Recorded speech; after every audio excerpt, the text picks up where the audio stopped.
It's so good to have everybody with us tonight. Can't help but be impressed with the enthusiasm of those amazing kids, and also just the sheer number of kids that we have in our church family. We've been blessed just beyond words with young people in our congregation. Great moms and dads who are raising their kids to do great things in the kingdom in years to come. We're very grateful for that. Glad you can be with us tonight in our auditorium class, Monday, Tuesday, and Wednesday morning, and again tonight. We've had Nathan Ward with us. Nathan is one of the very talented preachers in our area. Nathan has just published a new book on prayer that goes after his last two, one on the book of Esther and one on the book of Genesis. They are outstanding volumes, and I recommend them to you highly. And we've been delighted to have Nathan speaking to us on the Exodus this week. He has done a masterful job of condensing an enormous amount of material and putting it in wonderful, relevant terms for us to study and learn. So we'll ask you to open your Bible and give your attention, your heart to Nathan tonight as he concludes our study together.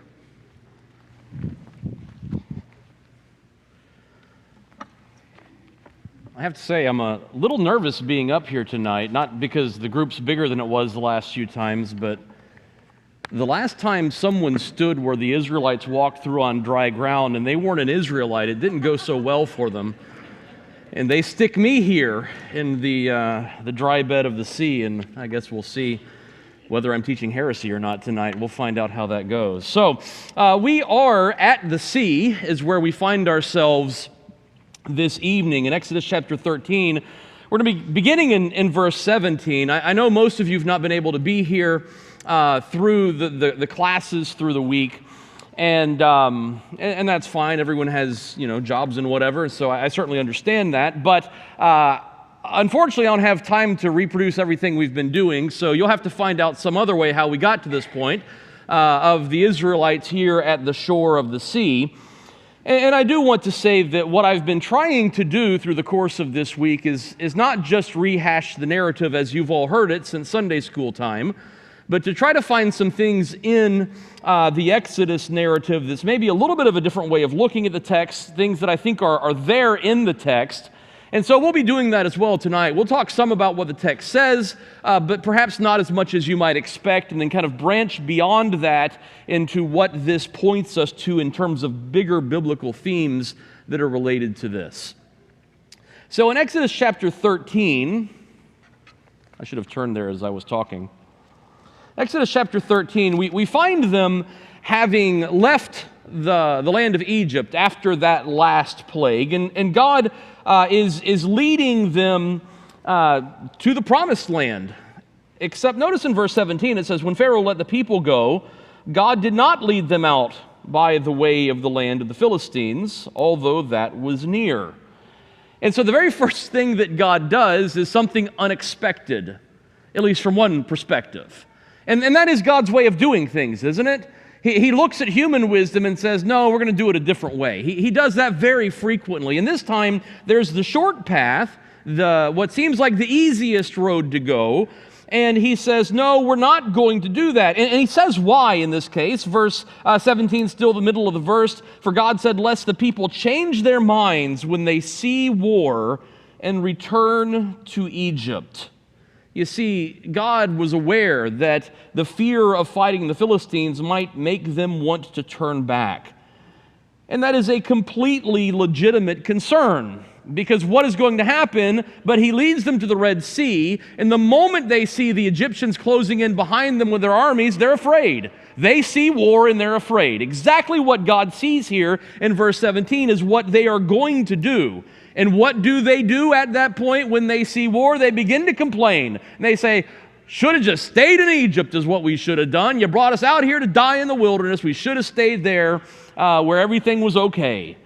And so what God says here is very much a foreshadowing of what we're going to see at the seaside, and then what we're going to continue to see beyond that in the wilderness narrative. And we'll talk about that some more as we get to it. But notice as they continue on, God leads them out.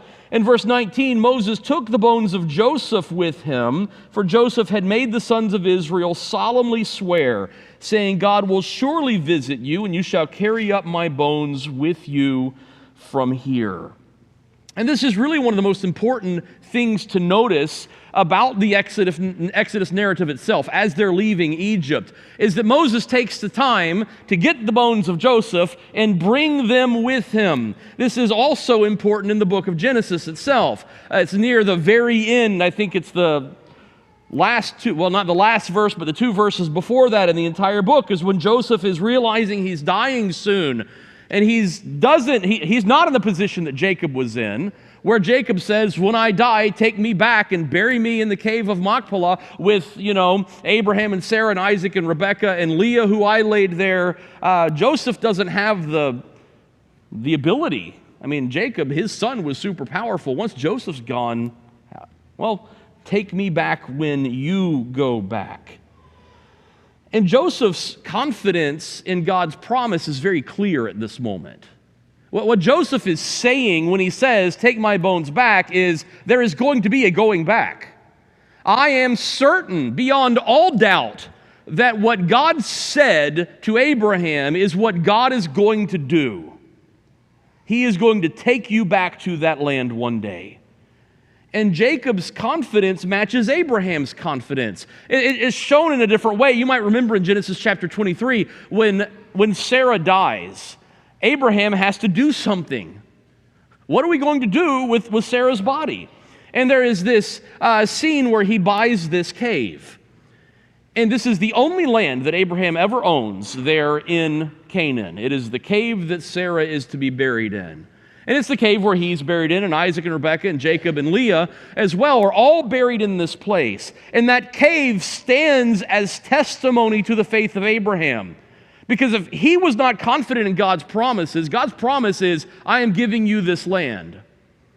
Or as is clarified later, I'm giving your descendants this land. You're not going to ever own it yourself. Some 400 years are going to go by, but I will bring them back here. What Abraham very well could have said is, well, this is never going to be mine. Take me back and bury me with my ancestors in Haran. Abraham was very wealthy and powerful. He had a 314-person militia that he went chasing after. He could have gone back to Haran if he wanted to. No, this cave stands as testimony. When they enter the promised land, they are greeted by the testimony of faith of their ancestors that they knew they were coming back one day. And that testimony of faith of Abraham is matched by the testimony of faith of Joseph. Abraham's bones and Joseph's bones each bear great witness to their trust in God's promises, that God is going to do what he said he is going to do. And what you find here is this moment where, and we were talking about this with the rituals that God prescribes. God says, do this religious act. And what you find in those various religious acts is these moments where you take the present where you are and you merge it with the past of what God has done and look to the future of what God is promising yet to do. That's what the Passover feast itself is. As they share in the feast, they identify with their ancestors who went through the Passover, and they're confident in God's continued working in their lives. That's what we do when we share together in the Lord's Supper. We partake the Lord's Supper in memory of his death with the expectation of his future that we're proclaiming that he will come again. And you find something very much like that here as well. The merging of the past and the present while looking to the future. Moses takes the bones of Joseph with him as they're going to the promised land. It's a little bit like Jeremiah's statement to ask for the ancient paths in chapter 6 and verse 16, coupled with the promise that I will make a new covenant in chapter 31. Well, what is it, the old or the new?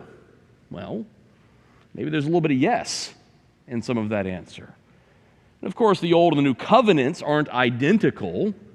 There may be more overlap in some of that than we tend to think, at least conceptually in terms of principles. But we don't completely jettison the old. And those are the two dangers that we face when we think about the past. We face the danger of completely ignoring it, thinking that it's old and dated and worthless, and forget those people and their teachings and their hymns that they liked to sing back then. But there's also the danger of obsessing about it, thinking that the past is roughly equal to the Bible. Now, none of us would ever come out and say that in so many words, but there is a temptation to think that way. And we only think about those people and their teachings and their hymns that they like to sing. Well, in the Bible, what you find consistently is that the faith of the past is never kicked to the curb in favor of the trends of the present. And it's also never venerated as if it were holy itself. It is remembered, it is embraced, it is honored, it is built upon in the present as growth continues toward the future. I think that is a fantastic way to approach the past. The past heroes of faith, as we might think of them sometimes. Whether we're thinking about that in biblical terms or we're thinking about that in terms of people that we looked up to in our lives. There is a reason to think about them and honor them and grow from them. And there's a reason to remember there's a whole lot more to things than just them. And finding that balance is very important. Well, that may be something that's worth considering more, but we don't have the time to do that. And so as chapter 13 is coming to its close, I want to just say one word briefly about verses 21 and 22. The Lord went before them by day in a pillar of cloud to lead them along the way, and by night in a pillar of fire to give them light, that they might travel by day and by night. The pillar of cloud by day and the pillar of fire by night did not depart from before the people. We had a great little illustration of the pillar of fire and cloud here a little while ago. I don't know that that's exactly what it looked like, but I'm sure it's pretty close. But as we think about this, and this is not a big deal one way or the other, but as I was preparing for this class, something occurred to me that I never thought of before, and I don't know how certain I can be about it, but it's an interesting thought, and I thought I'd share it with you in passing. You know, I've spent most of my life thinking about these as two different things. There's the pillar of cloud, and there's the pillar of fire, and sometime around dusk they do the old switcheroo. You know, kind of like those lights in the front of my garage, that at a certain point it gets dark enough that they click on. Something like that, maybe. And the more I thought about it, I guess in a little bit more of grown-up terminology than I thought about it before, you know, it's entirely possible that what you have is a burning cloud. And this burning cloud leads the people, and what does it look like all day long with the blaring sun? Looks like a cloud. What does it look like at night as soon as it's dark? Looks like fire. And it is just this burning cloud that fits well with both, you know, the inextinguishable fire of God. To think that the fire goes out at some point really doesn't fit well with a God who is a consuming fire. It's not a God who's sometimes a consuming fire. It's not a God who at nighttime is a consuming fire. God is a consuming fire. And remember the altar at the temple in Leviticus chapter 6. The fire at the altar is never to go out. God as an inextinguishable fire is a biblical image, and so that fits very well with that idea. And if that's the case, then in verse 13, or chapter 13 and verse 22, when it says the pillar of cloud by day and the pillar of fire by night did not depart from before the people, that doesn't mean that at least one of them was there all the time, but it means that pillar, that was really both, led them along the way. Again, I don't know how to prove that one way or the other. It's an interesting thought and probably not worth much more than that in terms of time. Well, chapter 14 brings us then to the shore of the sea. And this is really the final battle between God and Pharaoh. We talked about this when we were talking about the plagues, that throughout all of this, there is this conflict between God and the gods of Egypt. And the gods of Egypt have each of their own traits, but they are ultimately personified in the person of Pharaoh, who is either deity or quasi-deity, depending on the era of Egyptian you're talking about. Certainly he's related to deity at the very least. And Pharaoh has set himself up as an enemy of God. And God has been defeating him over and over and over again. And like Pharaoh took aim at God's firstborn child, the nation of Israel, God has taken aim at Pharaoh's firstborn in the 10th plague. And Pharaoh says, "Get out of here." Well, this is where God does the second unexpected thing, again, from human perspectives at least. Chapter 14 and verse 1, the Lord said to Moses, "Tell the people of Israel to turn back and encamp in front of Pi-hahiroth, between Migdol and the sea, in front of Baal-Zephon, and you shall encamp facing it by the sea. For Pharaoh will say of the people of Israel, they are wandering in the land. The wilderness has shut them in." You see, what God is doing here is he is setting a trap. He marches them into a corner, makes them turn around like they don't know where they're going, and Pharaoh sees that, and Pharaoh thinks, those people, they're crazy out there. They don't know what they're doing. They don't know where they're going. What were we thinking in letting them go, is what he's going to go on to say. We had all this free labor, and we let them go. What were we doing? And he pursues.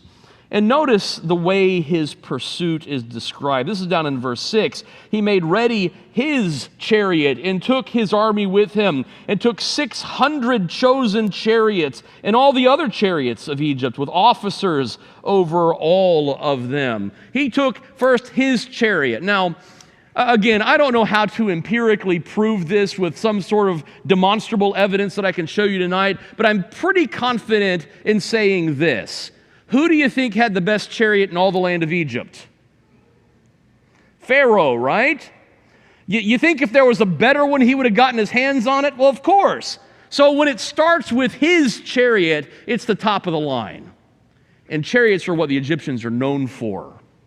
I mean, they had the tanks and the fighter jets and everything, while the rest of the people were walking around throwing rocks. Is kind of what it was like with the Egyptian chariots. His chariot, plus all the choice chariots, that is all the best ones, plus everything else too. And notice how it's not just he took all the chariots, which would have been a simpler way of saying it, but it is really emphasized that this is not just everything, but this is the best that there is. He pursues with the best and the strongest of his might. And in verse 11,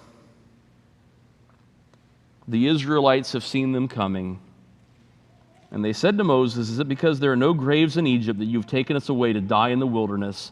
What have you done in bringing us out of Egypt? Is this not what we said to you in Egypt? Leave us alone that we may serve the Egyptians. For it would have been better for us to serve the Egyptians than to die in the wilderness." I tell you what, the Israelites are some of the most frustrating people that I ever read about anywhere. And when I say that, I'm probably glad that all the details of my life aren't written down somewhere, because I'd hate to have to read about that. But notice three things in particular about the Israelites here. First, they have this tendency toward revisionist history. Isn't this what we said to you, Moses? Leave us alone that we can stay here and be slaves. Okay, that doesn't show up anywhere in Exodus, and I'm pretty sure it doesn't show up in Exodus because it never happened. These people wanted to be set free. They were excited about being set free. When they saw the miracles, when Moses and Aaron came to them, they thought God is heard and God is responding. This is fantastic. They're not sitting around going, "Oh, we want to stay here and be slaves."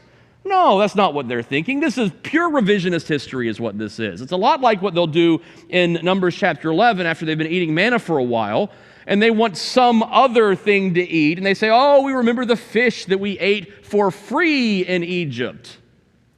The leeks and the cucumbers and the garlic and the melons and all of that, right? For free? Maybe they didn't pay money for it. They just paid their lives for it, right? Revisionist history is what they are experts in. Notice also here we find for the first time this desire to return to Egypt.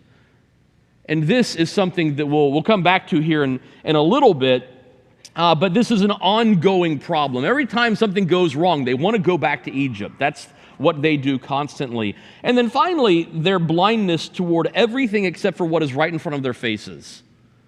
The biggest problem that the Israelites have is all they can ever see is what's right in front of their nose. They can't remember God's past successes from like 3 days ago. They certainly can't see all the way out to God's promises and imagine those being fulfilled. All they can ever see is what is right in front of their faces. And that's what drives 100% of their thinking all of the time. It's a far cry from Paul in Philippians 1, who says, I may be in prison, but I'm getting a chance to preach the gospel. This is great. There may be people preaching with the wrong motive, but at least they're preaching Jesus. That's great. Paul looks far beyond the immediate to what is truly significant. The way that he says it in 2 Corinthians 4 is we look not to the things that are seen, but to the things that are unseen. For the things that are seen are transient. The things that are unseen are eternal. They here at the sea haven't learned, and they never will learn, to be honest, that their circumstances are not the final standard by which we've judged the work of God. And there are a lot of people that don't learn that. This is probably something that's worth an entire lesson itself, and someone else will have to preach it. My present circumstances are not the standard by which God is to be judged. God is doing far bigger and grander things than my personal happiness as I, in my fleshly desires, judge happiness. The Israelites don't get it. They never will, at least not this generation. Moses, however, responds by saying, in essence, shut up, be quiet, stop talking, be still, is really what all that boils down to, and see the salvation of God. Notice Moses doesn't deny the reality of the danger. He doesn't say, oh, you're mistaken, there's nothing dangerous here. No, he doesn't deny the danger, he affirms God's power. In essence, to get to us, they have to get past him, which is a fantastic promise, as long as we don't turn it into a promise of a perfectly easy, suffering-free life, because it's not that. And then the other thing that this makes me think of every time I come to this text and other texts like it is that great proverb that I know you've all heard many times in your life. It comes from the book of Second Opinions in chapter, 3 or something. And it's the proverb, God helps those who help themselves. You've heard that one, right? There's something else that the Bible never says or even really hints at. Yeah, the Bible says we must obey God, but God doesn't help us because we obey him. The biblical perspective is God helps those who in their humility realize that it is in fact impossible to help themselves and they trust him instead. That's not nearly as pithy though. But that's what the Bible teaches. Trust God and let him save us. Because we cannot save ourselves. There is no help for ourselves other than giving ourselves over to God. And God says here in response to all of this, first he chastises Moses, which is a little surprising. Verse 15, why do you cry out to me, the Lord said to Moses. Tell the people of Israel to go forward. Lift up your staff, stretch out your hand over the sea and divide it, that the people of Israel may go through the sea on dry ground. And on it goes, describing what's going to happen next. And there are a couple of interesting things here. First of all, why is Moses getting shouted at? He's probably the only one that's not saying the stupid things the Israelites are saying. And I don't know the answer to that for certain. Maybe Moses has said something that's not recorded, but I'm more inclined to think that Moses is the leader of the people, and as the leader of the people and the representative of the people, he's a bit of a lightning rod in this moment. I think of some of the great prayers that people in the Bible pray in prayers of repentance, like Daniel and Nehemiah and Ezra, where they are more upset about the people's sin than the people are when they're probably the most holy ones in the land. When Daniel prays in Daniel chapter 9, he identifies himself as a sinner with the rest of them. And yeah, of course, Daniel is a sinner with the rest of them, but that's not the point. He's probably the one that needs to be praying this prayer the least, and here he is praying it and setting himself right next to the rest of them. That's what good leaders do. Good leaders identify with their people. They don't try to make themselves look better at the expense of the people. And maybe something like that is what's going on here with God and Moses. But ultimately what God says is, stretch out your hand. This isn't a case of God saying, yeah, that's right, everyone here be still, and I'm going to wipe out the Egyptians, and then y'all can walk around in a different path. No, what God says is, Moses, stretch out your hand, and God parts the sea. And he says to the people, walk on the dry land. And then he gets in the path between them and the Egyptians. And he says again, stretch out your staff. And God brings the sea crashing down. Notice there are two things happening here. There is divine initiative and human response. And this is what you see everywhere in the Bible, that there is deliverance and salvation. It happens at the intersection of divine initiative and human response. If God does not initiate salvation, it will not happen. Period. There is nothing that we can do to start the salvation process on our own. It must come from God's grace. But that doesn't mean that we do nothing.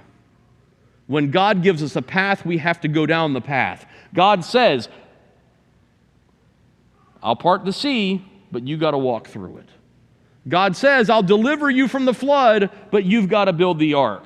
He says, go into the land that I'm giving you, and you go take it. Which is it? Is God giving it to them, or are they taking it? Yes, it's both. He says, work out your own salvation with fear and trembling, for God is working within you. You notice how consistently this message is given. The intersection of divine initiative and human response. And to emphasize either side of that at the expense of the other is wrong. They both must be present. And then there is God's great victory, of course. God is in control here like God has been in control all along. We talked about that when we were talking about the plagues. God is in control. God is sovereign. Pharaoh and his gods are not. God parts the sea. God throws the Egyptian army into confusion. God sabotages the Egyptian chariots, and God regathers the sea and destroys the Egyptians. And notice what this does to the Israelites. Look back at verse 10. When Pharaoh drew near, this is chapter 14, verse 10. When Pharaoh drew near, the people of Israel lifted up their eyes, and behold, the Egyptians were marching after them, and they feared greatly. They saw and they feared. Verse 31. Israel saw the great power that the Lord used against the Egyptians, and the people feared the Lord. They saw and they feared.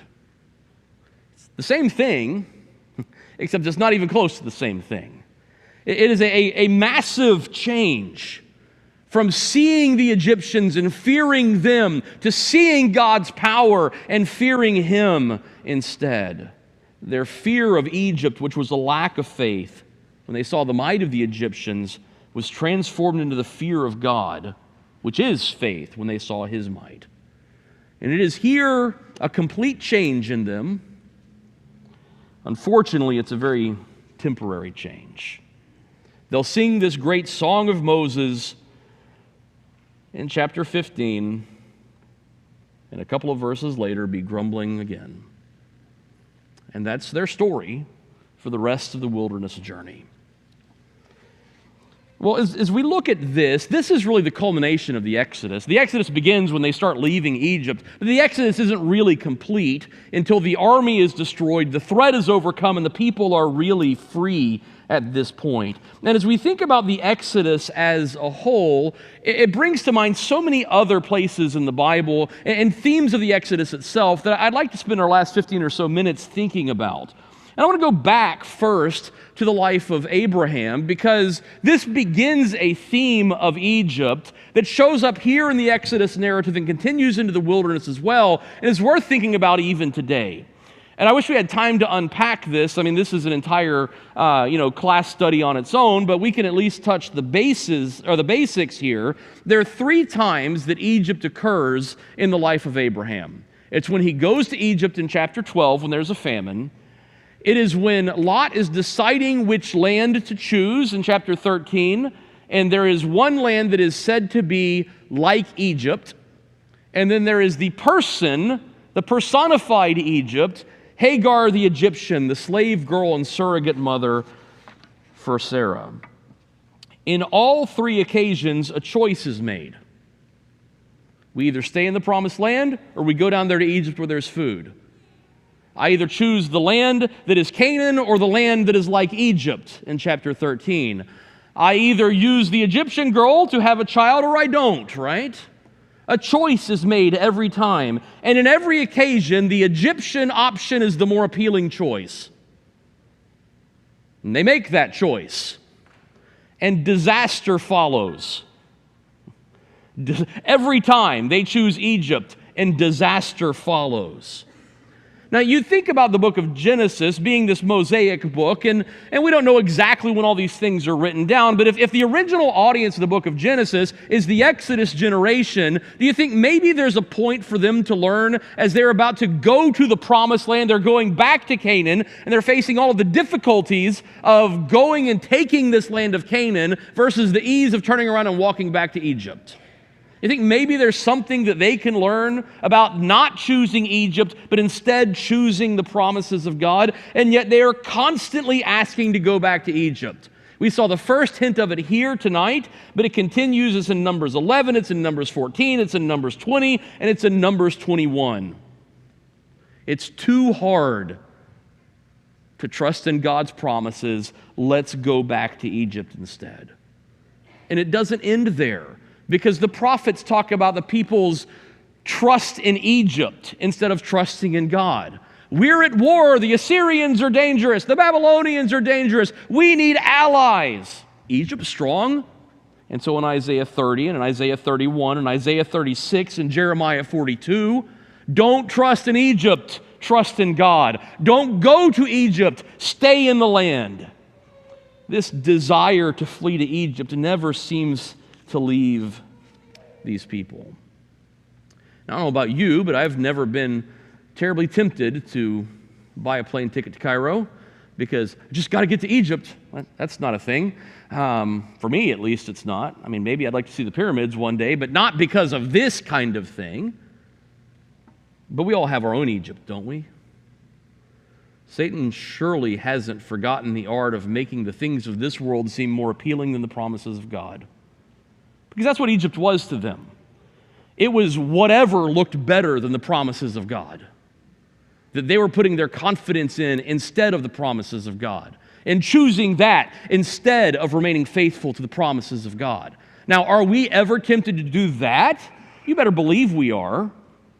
If not every day, almost every day, we face the temptation of looking to things of this world instead of trusting in the promises of God.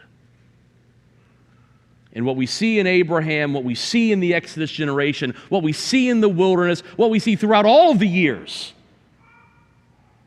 of the Israelites is a warning to us not to fall to that same trap, not to follow that same path.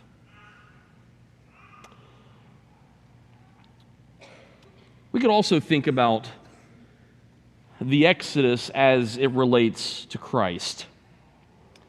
And we've talked a little bit about this already. There's at least one verse we talked about this morning, I believe it was, and we'll come back to here in a moment. But first, I would point out that there are parallels between Moses and Jesus.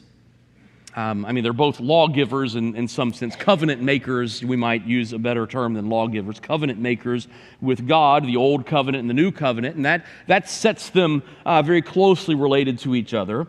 But Matthew's gospel in particular really seems to make this connection between Jesus and Moses. The narrative begins in Matthew chapter 2 and verse 16 with a crazy king who's killing children. And so they flee to Egypt. And when they come back to Egypt, Matthew tells us in verse 15 that this fulfills that prophecy, out of Egypt I've called my son. Now, if you go back to Hosea and look at that verse in context, it's talking about the Israelites coming back to the promised land in the Exodus. It's an Exodus verse is what that Hosea quotation is.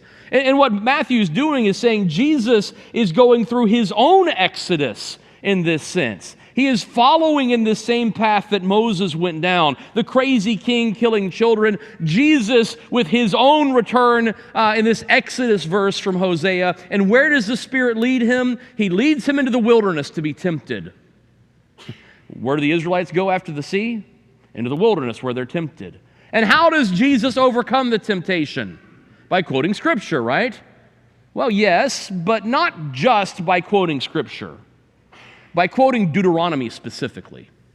By quoting the words of Moses that he gives to the next generation, the faithful generation, that will take the promised land. And then what does Jesus do after that? He ascends a mountain and gives the teaching of God in Matthew 5 through 7. Jesus is living out the experience of Israel, but he is being the firstborn that they failed to be.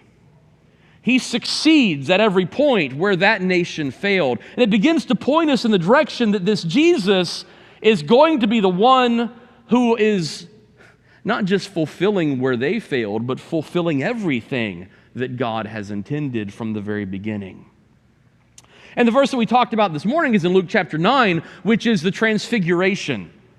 And at the transfiguration, his face is altered, his clothes become dazzling white, and Moses and Elijah show up, and they speak with him about his departure, most translations say. But that word that gets translated departure is the Greek word exodus, is what it is.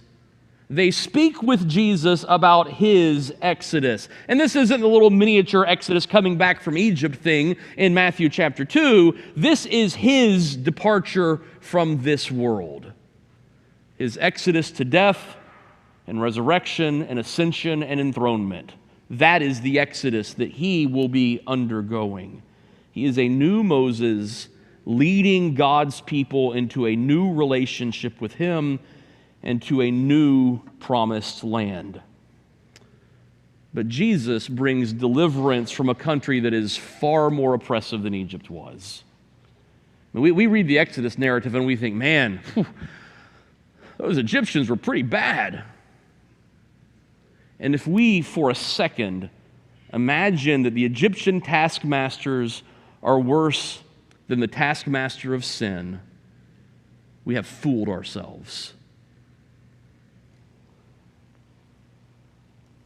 We are enslaved to something far worse than Egypt.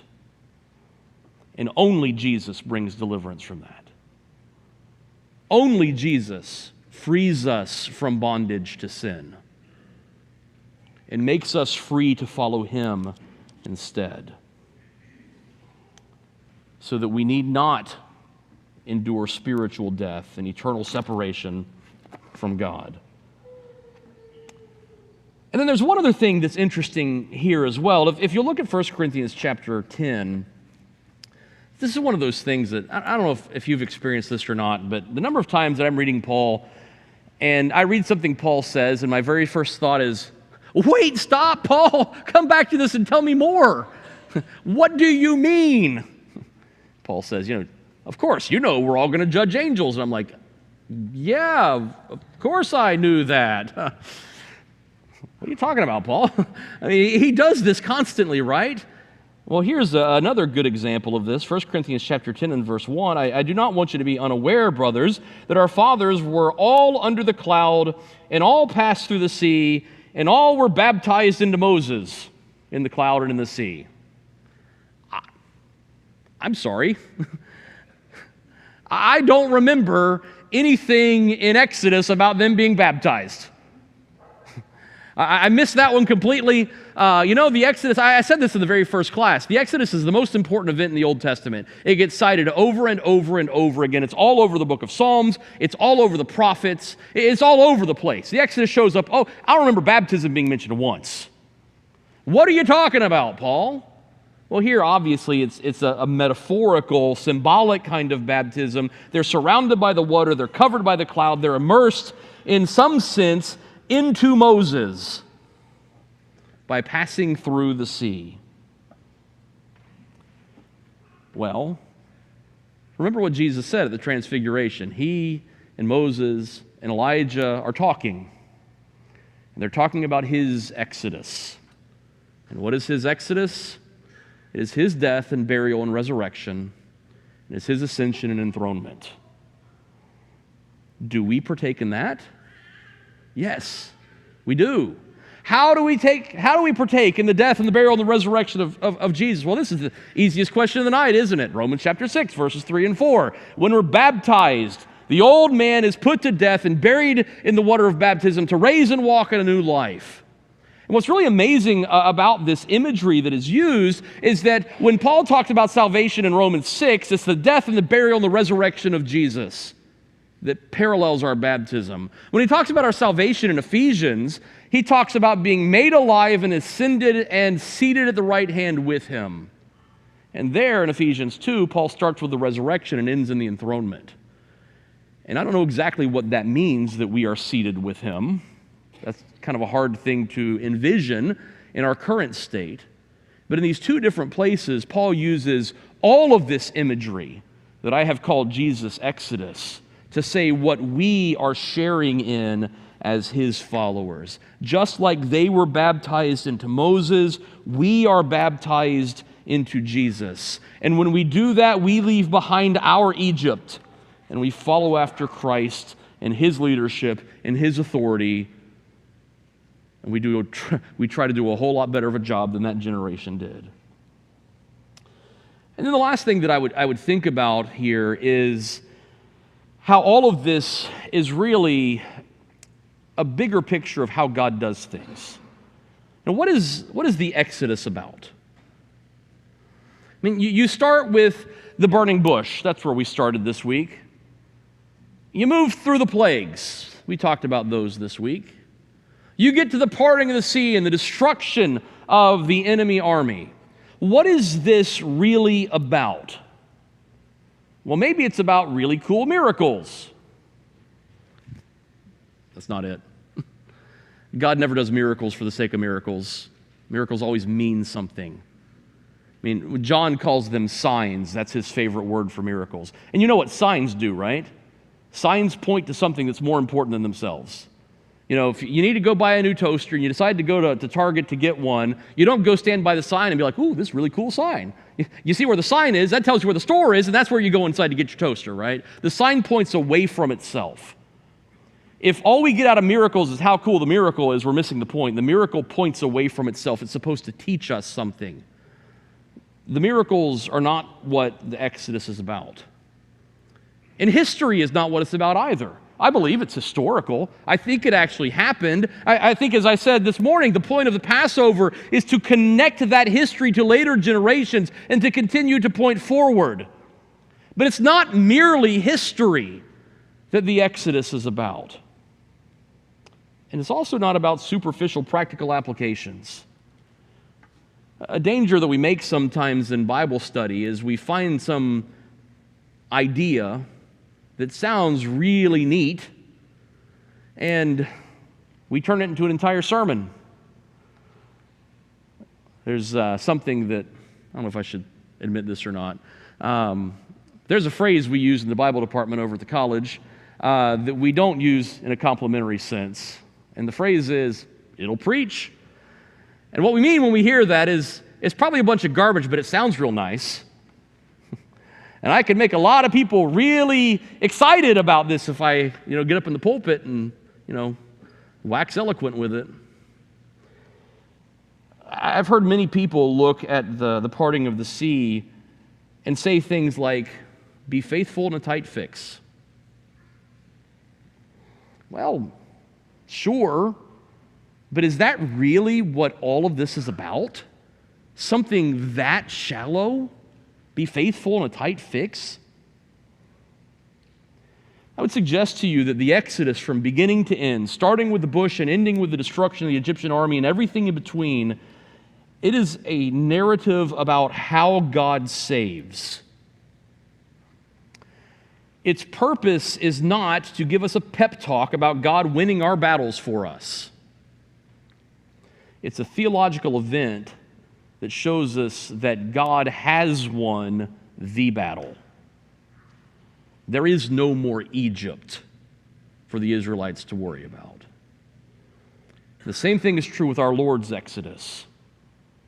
He has won the battle. You see, this shows us how God saves, and God does here what He always does. He wins, and He delivers. And He calls His people out of one existence and into a different existence. And that's what He has done for us as well. He defeats the enemies that stood in their path and tried to harm them. And He does the same thing for us.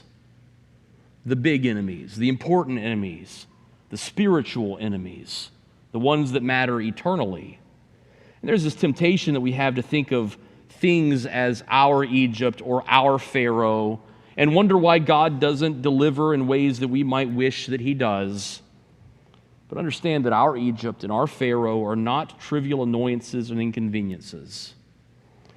Our Egypt and our Pharaoh aren't even real, actual, profound suffering, or even suffering for righteousness' sake.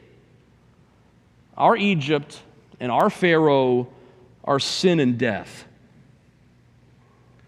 And God has won the victory in Jesus. You see, the lessons from the Exodus for us aren't on the Egyptian side of the Red Sea.